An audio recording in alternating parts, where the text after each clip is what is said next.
Hi, welcome back to part 2 of my cancer survivor story. I'm Natalie, and I'm coming to you from San Antonio, Texas.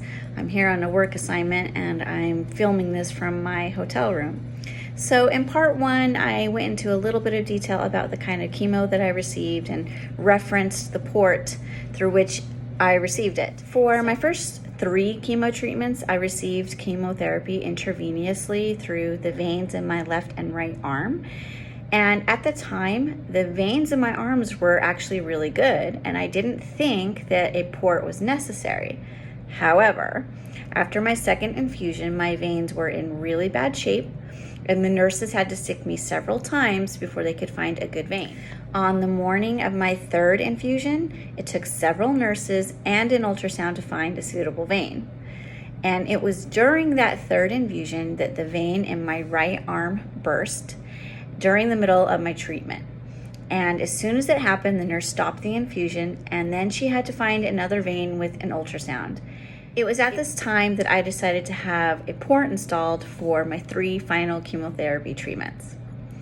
The surgery was an outpatient surgery that took less than an hour to perform. I was not fully sedated during the surgery. Instead, I was given a combination of drugs which kept me awake, but also kept me from feeling any pain.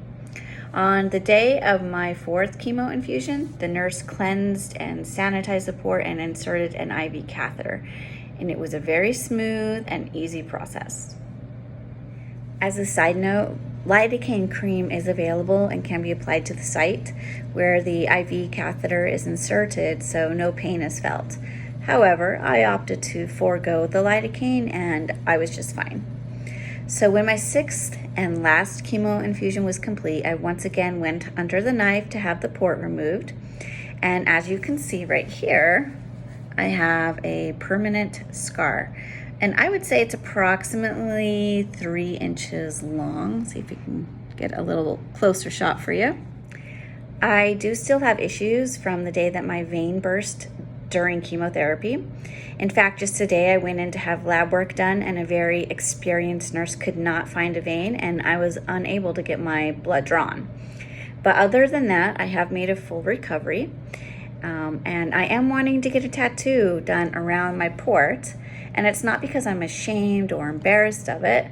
On the contrary, it's because it serves as a visual reminder of my journey and of my healing. So if any of you have any suggestions for a tattoo, please let me know. Leave them in the comments. Also, be on the lookout for part 3 of my next video.